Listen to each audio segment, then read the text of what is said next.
No!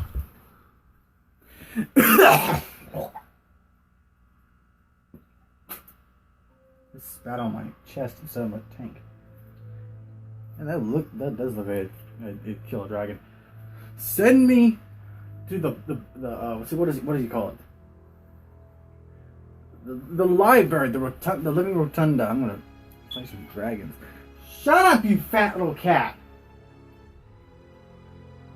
Shut your mouth! Our owner's gonna come here and kick my butt in a minute. Anyway, guys, this is the overdue review for the Pagemaster. Okay, well, I'm back, and you can see I've got that stupid light shining down on me, like God's graces. And it does look good, doesn't it? And probably my narcissism. All those figures and toys. Anyway, so we're doing this review. It's December 1st. I was meant to do this way a long time ago. I don't even remember the release date of the Pagemaster. But let's see what ended up happening. For one, work. 2, overtime with work. 3, my face ballooned up thanks to an abscess in my mouth, and my face ended up looking like Quasimodo. So anyway, we're finally doing it today, and I can't believe that it's like yesterday was Halloween, and already Thanksgiving's over. I've gained like how many pounds from Thanksgiving food because we made too much. I'm still eating Thanksgiving food, and it's December 1st, and already AMC has jammed down tons of Christmas movies. I don't want to watch them yet. It's only December 1st. They started playing them like December 29th. The Rankin Battsons today alone, December 1st, they played Twelfth Night Before Christmas, little animated short with the mice and all that. 5 times. Yeah, 5 times in like the past few days. They played Rudolph Shiny New Year 4 times. Rudolph and Frosty's Christmas in July like 5 times. It's insane. It's insanity. They only played the Polar Express once, which I'm mad, but at the same time I refuse to watch it because it wasn't even December yet. I only will watch it in December, and it has to be a good, happy time because it's my favorite Christmas movie, and I will enjoy it when I am tired from work and I have a thing of sweet tea, and I hate hot cocoa, so I have to have something else to eat as a comfort food. Anyway, I'm also waiting for Jim Carrey's Christmas Carol to come on. By the way, I can't wait to see what FX has for the new Christmas Carol thing they got going on. Because I love A Christmas Carol. I love all the movies. Let's see. Anyway, the Pagemaster. And I can not remember any of the facts that I used to have, except for my opinions on the movie. My script is right here, and notice the terrifying look I try to draw of horror as a quick draw. But anyway, what I'm going to do is react to the original trailer, give my thoughts on the movie as a first off, and then get straight in to the overdue review, and try to keep it as short as possible. So anyway, we're going to try and find the trailer real quick. This phone hopefully doesn't shut off on me. Let's see. Pagemaster. Trailer. So anyway, right here, and sketch up a little bit, and let's see, from Video Detective. Boing! From the creator of an American What's his name? I love his voice in the trailers from old VHS tapes. Adventure. Is possible. 20th Century Fox presents Macaulay Culkin as you've never seen him before. I love this nostalgia trip. On a fantastic journey into a land of endless wonders, where he'll scale the heights. This makes me so happy. Adventures. Moby Dick. Yeah, he said dude. Happy birthday. And bring back the ultimate prize. You've got to fight to make a wish come true. That's it, boy. His own courage. Yes! This is awesome. How did this movie fail the box office? The greatest. Christopher Lloyd. You triumph here and always. Take your family to This looks amazing. beyond imagination. The Pagemaster. I'm gonna, in editing, I'm gonna find his name. Because he does the, ooh, Secret of Nim. because he does the voices in like all the like Disney VHS trailers and all that, and it's so nostalgic for me to hear his voice. And anyway, yeah, how did that movie fill the box office? It's so awesome. You got so many people that crap on the Pagemaster. I was on Terror Dome 1000's live stream like a week ago, and we were talking a little bit about Pagemaster. I was like, he remembered! I did the Pikachu meme. Oh my god! You can understand me? And I've been so lonely. Whoa.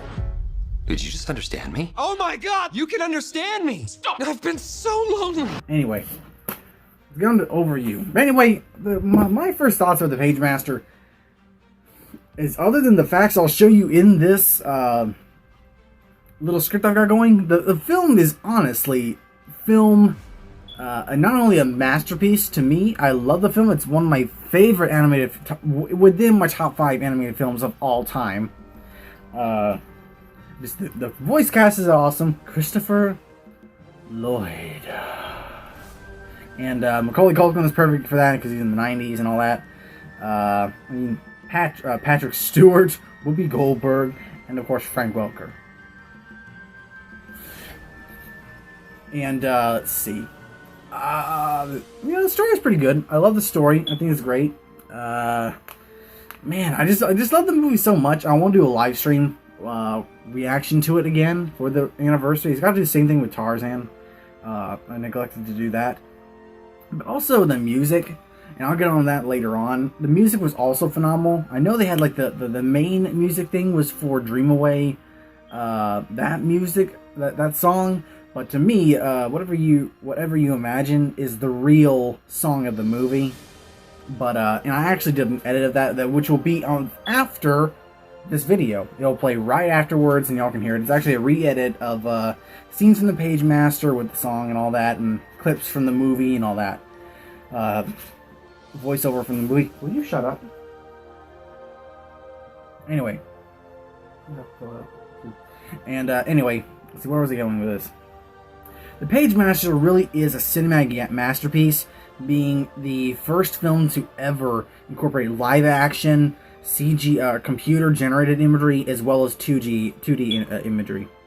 So it's just phenomenal. I can't believe that so many people don't remember this film or will crap on it, like a certain nostalgic critic who called it a try-hard film to get kids to read, even though that's not the point. When you look at the original script that was pitched by, I will find his name, but not by David Kirshner, because he's kind of a rip-off artist. But anyway, nostalgia critic, my main enemy on YouTube. But anyway, but yeah, the film is honestly amazing. It really, to me, ranks up there with the likes of Secret of NIMH and other like Don Bluth films and some of the mid Disney Renaissance films. To me, it's just a great film in general. But that's just opinionative, and very few people remember that film for some reason. Like me and maybe 100 other people and Saber Spark. But anyway, we're gonna get into the main review of this. So let's see, do I have anything else in here? We'll get to all this in a while. So I have my main script anyway. And I'm also going to be putting in clips from the film. That's something I never did. I never looked up the toys and games and merch. Slideshow of toys, games, and merch!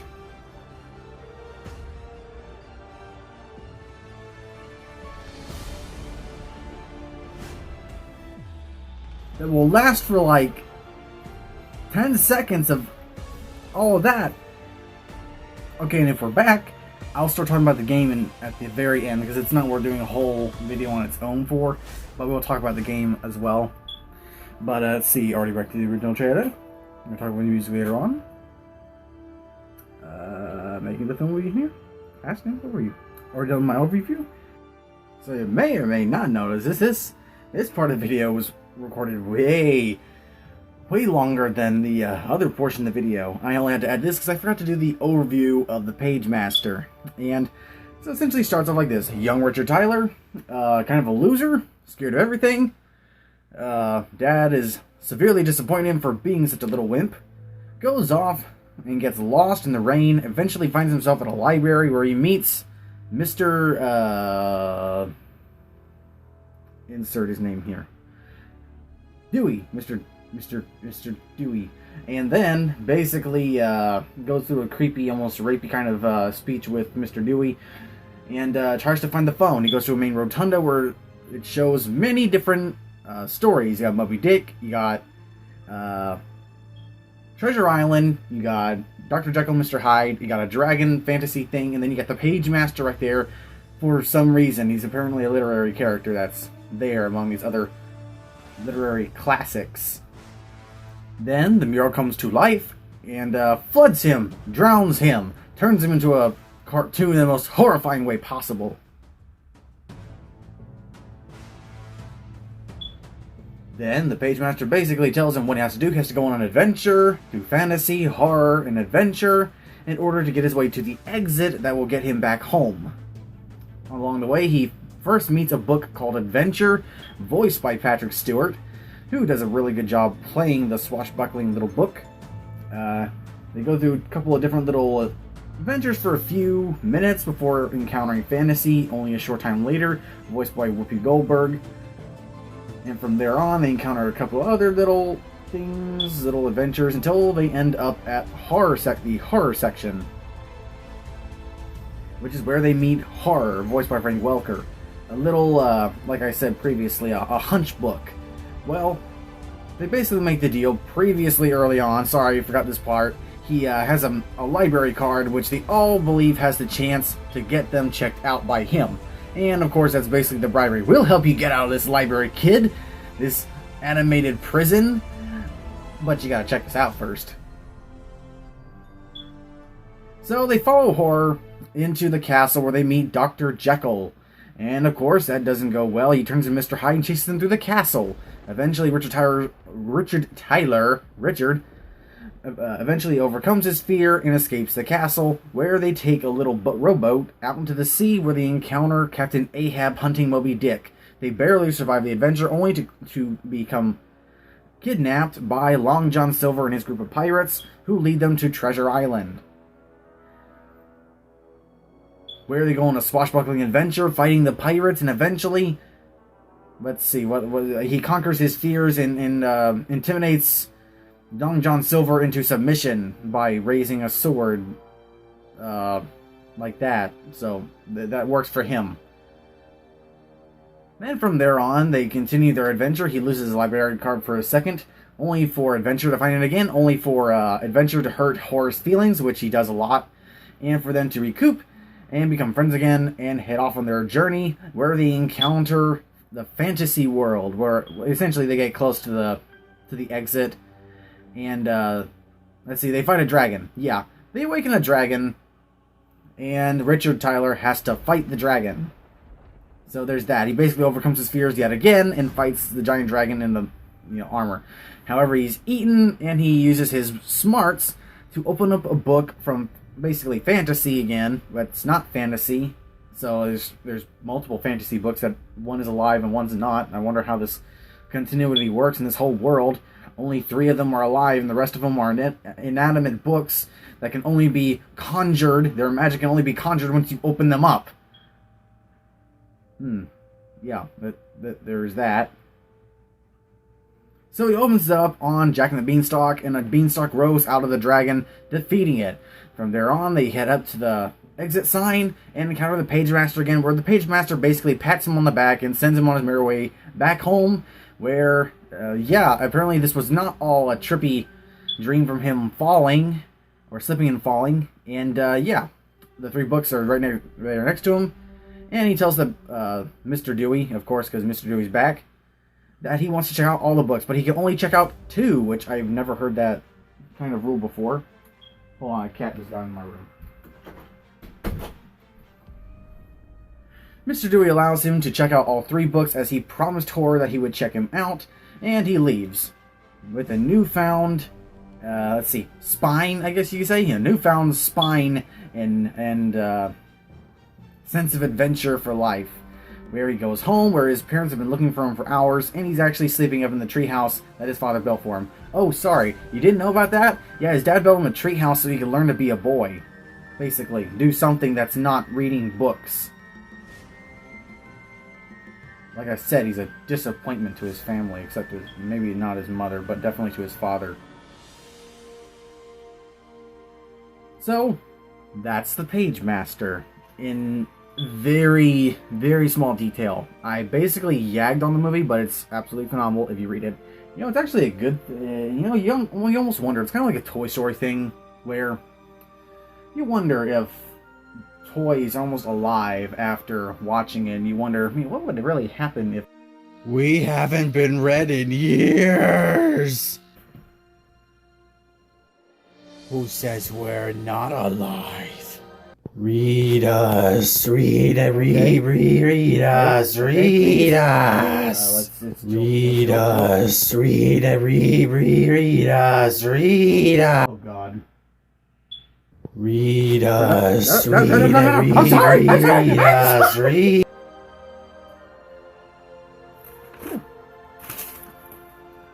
Let's get into this. Wait, hold on.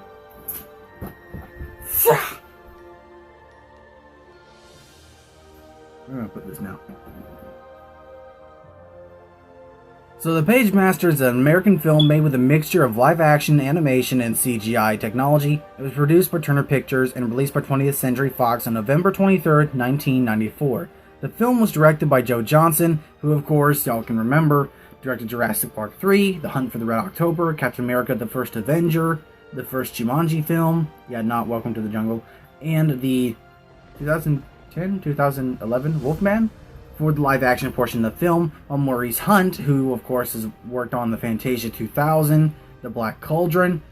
I still love you, Black Cauldron. I know you're not regarded as one of the best Disney films, but I love you all the same. Rescuers Down Under, another one of my favorite underrated Disney films, and Snorks. He worked on Snorks. I want a Snorks movie so bad. We got Scoob, Hanna-Barbera, get to work on a Snorks movie. Bring back the Snorks. They're better than the Smurfs. I want to see the Snorks versus the Smurfs, the movie. Have them duke it out like the Better Butter Battle of Dr. Seuss. Knock this out of the ballpark. This is all unscripted, by the way. But anyway, he handled the animation portion of the film, and the film was also produced by David Kirshner, who of course worked on American Tail, and is probably most famous for his work on the Child's Play franchise. And Paul Gertz with screenplay by David Kirshner and David Kasky, and Ernie Contreras with story by Kirshner and Kasky, starring Macaulay Culkin as Richard Tyler, Kanan Howell as Neighborhood Kid, or as Kanan J. Howell, Alexis Kirshner as the Neighborhood Kid, Jessica Kirshner as the Neighborhood Kid. So like, David Kirshner got. Isn't one of these two the new chick in the new Child's Play film? She's like the new avatar for Chucky, and she makes out with Tiffany and all that. I don't know anything about Child's Play. I'm gonna play dumb to this so that I don't get screwed over later. Guy Mansker as the Neighborhood Kid.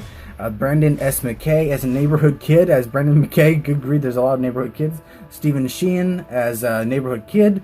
Ed Beagley Jr. as Alan Tyler, so his dad. Mel Harris as Claire Tyler, so his mother. And Christopher Lloyd, the man himself, I don't know. Great Scott, I'll just put it that way, as Mr. Dewey, also the Pagemaster.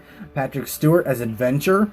Whoopi Goldberg as Fantasy, and Megatron himself, Frank Welker, as Horror. Also, Leonard Nimoy. Leonard Nimoy? Wait. I gotta look that up. I know I just mentioned his name somewhere else. But Leonard Nimoy as Dr. Jekyll and Mr. Hyde. George Hearn as Captain Ahab. That was a perfect voice, by the way. Dorian Harewood as the Jamaican Pirate's voice. Ed Gilbert as George Murray. Something like that. Richard Erdman as the pirate, or as Dick Erdman voice. Fernando Essendon as another pirate. Robert Picardo as another pirate. Phil Hartman as Tom Morgan. Jim Cummings as Long John Silver. B.J. Ward, oh, that's the last voice. B.J. Ward as the Queen of Hearts. There you go. Oh, yes. Jim Cummings as Long John Silver is one of my favorite parts of the film. Oi, me hearties. My Jim Cummings voice is not that good. I'll admit that. Anyway, moving on. And music by James Horner, and cinematography by live action scenes by cinematography for live action scenes by Alexander Grazinski. The film by Kaja Fair, with production being done by Colbeth and Hanna-Barbera. Hanna-Barbera I know, Colbeth I do not know. Here's their logo. The film was released to the United States with a 75-minute runtime with a budget of $34 million, but only grossing $13.7 million.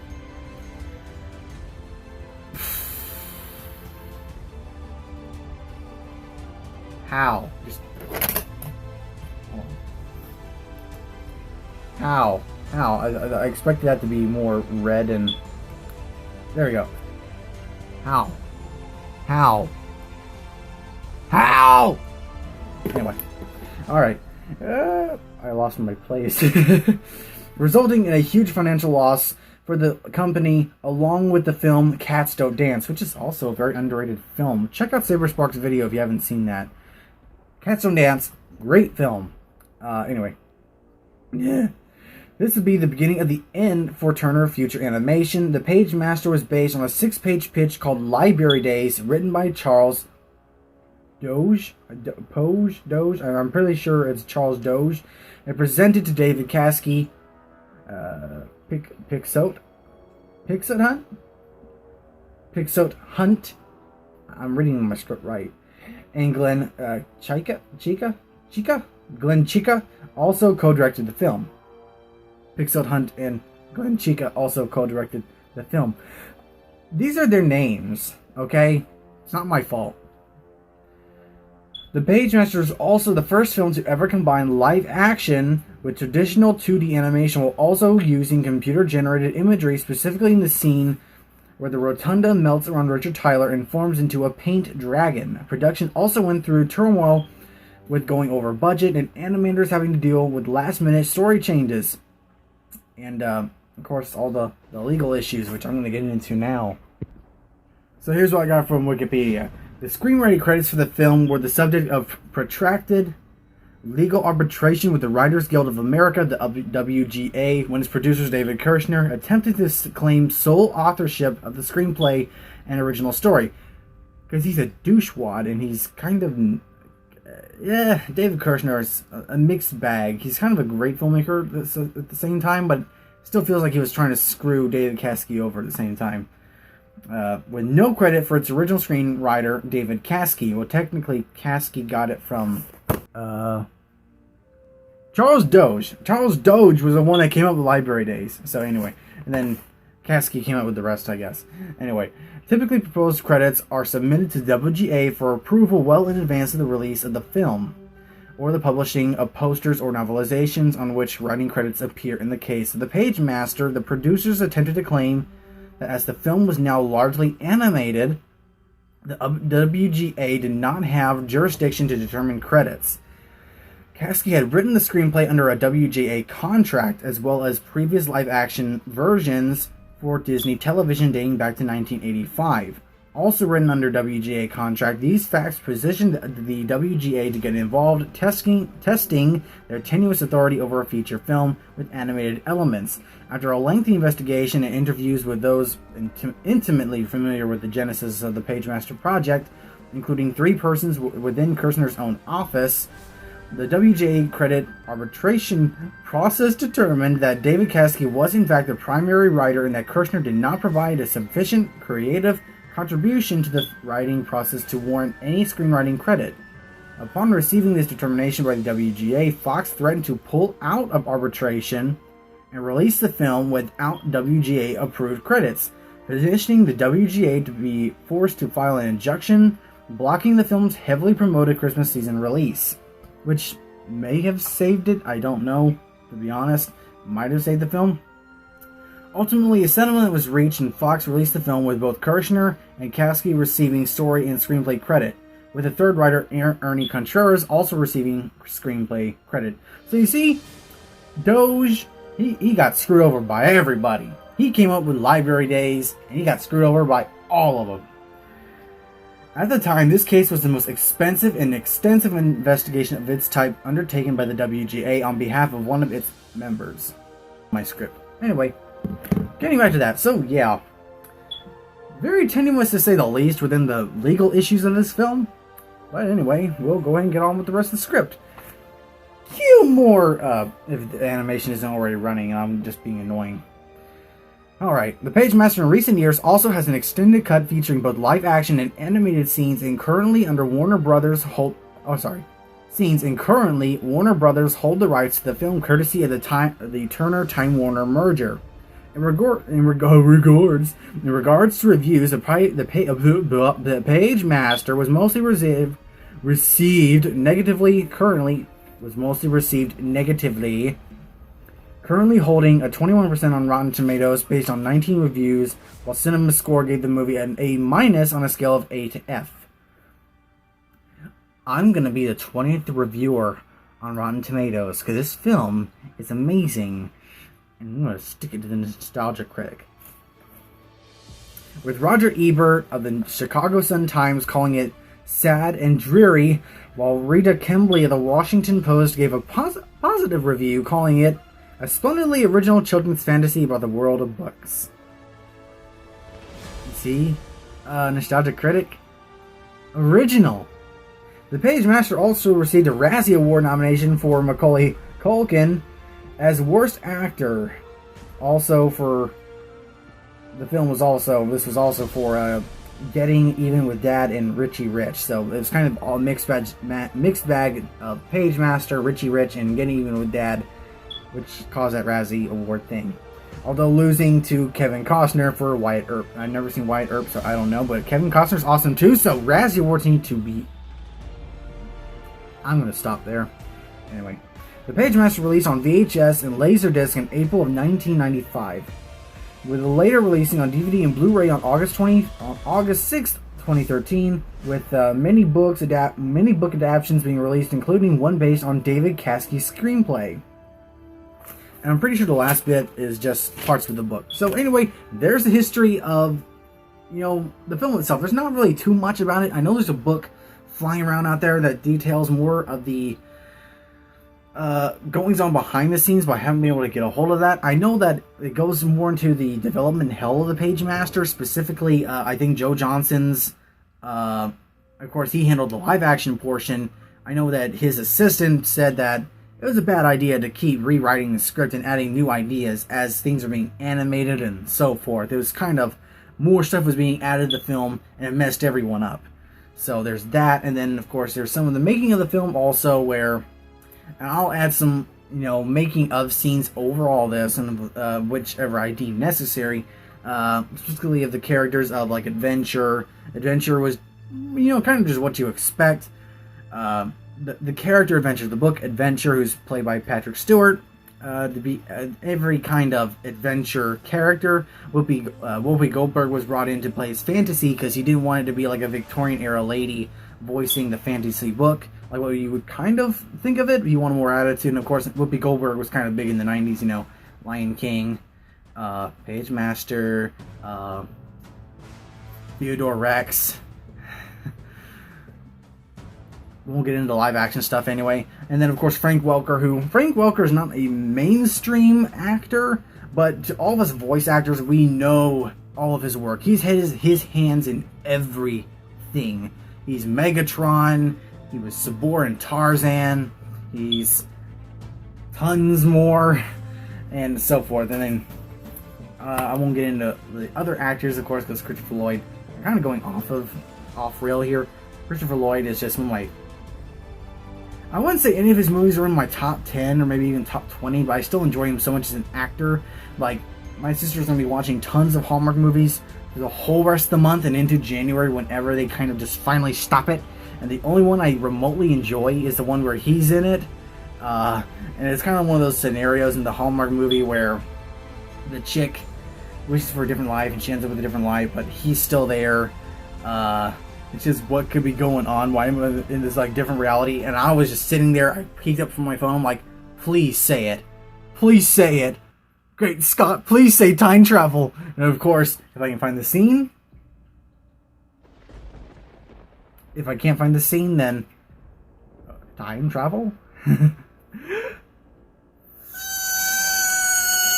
Anyway, so now that's all the history of the film itself. So now I'm going to get into the let's see, what would be the game. The game was, let's just get into the history of the games. And the Pagemaster also featured a single player gameplay and multi-platform adaptations. Yes. On the Sega Genesis, the Super Nintendo gaming system, the Game Boy, and Windows 3.4. With mixed reviews, more so leaning toward positive, with only gripes in regards to the game's mechanics and the plot of the PC version not being based on that of the film. Yes, I'm almost done with the script. The game was published by Fox Interactive and released the same year as the film, featuring also levels based on scenes from the film, with flying books, giant hands, bats, ghosts, and pirates as the main baddies. And also, check out Cinema Massacre. I put that in the script. They got Macaulay Culkin to come back and play the SNES version of the Pagemaster. I haven't seen that video in full. I'm gonna go watch it after this because that sounds amazing. And after I'm done with this review and all that, I'm gonna at Macaulay Culkin because please, my boy, please like this. I put some heart and soul into this review, even probably it's not as good as it probably could be. I'm gonna make it as best as I can be, because guess what? I made a whole music video for the movie. Anyway, in regards to the film, I love the Pagemaster. It's a great animated movie. I love it. I remember when I was a kid, I was really reserved in when I watched his films. I kind of just watched Superhero, Jurassic Park, Terminator. Terminator was a big one for me as a kid. And I slowly got into more animation and all that, and Disney films, of course. But I remember my dad brought home like 3 different movies. E.T., I hated E.T. as a kid. By the way, I was watching the Thanksgiving Day Parade, and they had that awesome E.T. Reunion of them. Oh my gosh. Of course, I love E.T. now. And I'm going to do a re-reaction to that, because that was amazing. But as a kid, I was utterly terrified of E.T. And also Gremlins. My dad got Gremlins. I love Gremlins, but back then I was utterly terrified of Gremlins. It's the second greatest Disney Christmas film next to Die Hard, and then third was the Pagemaster. And it didn't look appealing to me until we watched it. And my dad was like, "Yeah, we gotta watch this. It's a good movie." And I watched it, and instantly, kind of like The Secret of NIMH, became one of my all-time favorites. I love the Pagemaster. And I love the cast, I love the story, I love the animation as well. One of my favorite scenes in the whole film is when Captain Ahab comes on the scene, and you see him look normal, a normal human being, and then the whole screen turns to red and black, and you'll know that whole idea of red and black is typically of anger and evil and so forth. And then contrasted by the green mist that comes up from Moby Dick's blowhole. That really did not sound right. But anyway. So yeah, that scene, I love the artistry of that scene. I love it. And let's see. My favorite character in the whole film. I want to say horror. Because horror is, I think it was David Kirshner made the joke. I don't think it was David Kirshner, but I think it was him. He made the joke that horror in his original concept was that his dad was an encyclopedia and his mother was a paperback, resulting in him being a hunchback, a hunchbook. And that was kind of the joke of him. But I love the voice of horror. I sound like Bernie Sanders now. Oh, the voice of horror. I'm trying to think of a quote of horror in the film. Horror. Man, it's so bad. Horror only has sad endings. Man, that is so bad. I sound like Mark Hamill trying to do that one voice. Ugh. Horror only has sad endings. Yeah, it's so bad. I can do adventure a little better. Man, I am not doing well. This abscess, I can't blame on the abscess. I just suck. But anyway, Christopher Lloyd. Christopher Lloyd and Pagemaster, favorite character. You can't get any better than adventure. You're a boy that loves adventure, living with wicked demons, cutthroat pirates. Let's see. A fantasy, brave knights, mythical fairies, ferocious dragons. Horror. Horror. Evil demons, or threats and monsters, haunted houses, graveyards.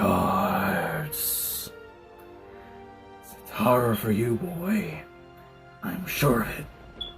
I don't know how well that was. That actually sounded kind of good. If not, I can just do this.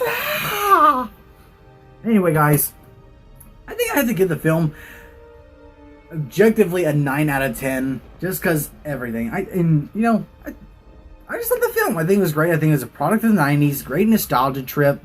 Great actors. They're really good with the actors. The animation is phenomenal. Whatever development hell they had to go through, the film is still amazing. The artistry is amazing. The actors all did great. I already said that before. And the story was still great. No matter who wrote it, the more you know. But anyway, I want to thank y'all guys for watching. What did y'all think? Do y'all love the Pagemaster as much as I do? Like down below and subscribe. And of course, comment if you want me to handle any more animated films. I want to do a film or a video this month also regarding my favorite Christmas movie. And maybe do my top 10 favorites leading up to my number 1 favorite. And then of course doing live stream reactions to a couple of different ones. Since I'm 20 years old this year, might as well go through some of my favorite Christmas movies while I'm 20. Actually, I'm 21 next month, so. But anyway, thanks for watching, guys. Stay tuned for more videos. Hope y'all enjoyed this video. And, yeah. Happy holidays. Hope y'all had a great Thanksgiving. And I wish y'all, as well as myself, luck in losing all this turkey weight. And, yeah, it's been great to go back to work. So there's that. My camera decided to cut out on me. So anyway, like, comment, subscribe. Thanks for watching, and stay tuned for more videos. And I think we hit 2,500 subscriber mark, so we need to hit the 2,600 subscriber mark. And this video is not for kids, Kappa.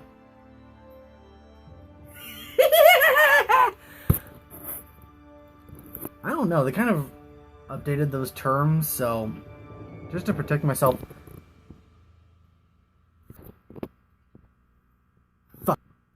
I keep clicking the thing off. Fuck.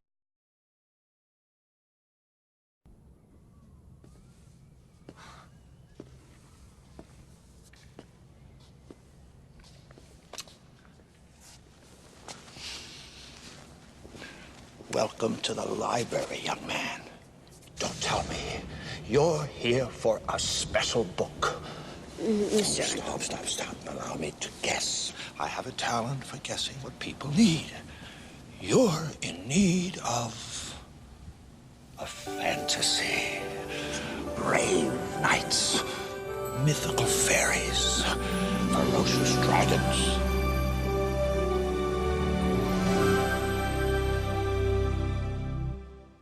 Whatever you imagine can one day come to be. There are dreams to awaken. You've got to roads fight to to be make wish come true. taken. Follow them and they will set you free. Whatever you imagine is where your heart can go. There are worlds full of treasure, some without measure. To learn Evil whatever demons, you may threats be. and monsters, haunted houses, graveyards. Imagine Yes, you and it's horror for you, fly past I'm the sure of it. sun and leave all our doubts and fears behind us. You see, that's just what can happen if you look inside Adventure, your of mind. course. You're That's a the boy who loves adventure, brimming with wicked demons, cutthroat pirates. Whatever you imagine can make your life brand new. There are miracles waiting, so keep concentrating. And I promise you that if you do, whatever you imagine. You had pirates down that. You don't know one speak any different. You prevail,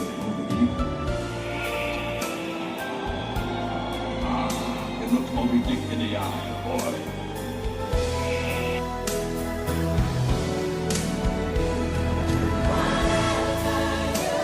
Whatever you imagine. That's it, boy! Can make your life brand new. There are miracles waiting, so keep concentrating. And I promise you that if you The Pagemaster. He's the guy who did all this to me. Do you have any idea what I've been through? Tell me, yet you stand before me. Well, yeah. Think, boy, what kind of an adventure would you have had if I brought you here with a turn of the page? If I had brought you here from the start, you never would have found the courage to face your own fears.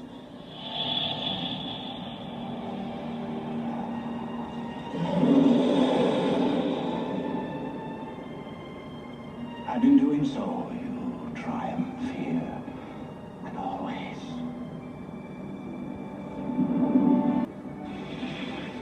The world awaits. Godspeed to you, boy!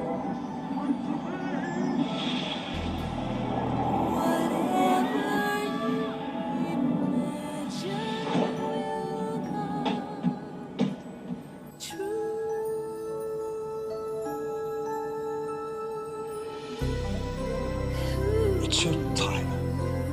Consider this your passport to a wonderful, quite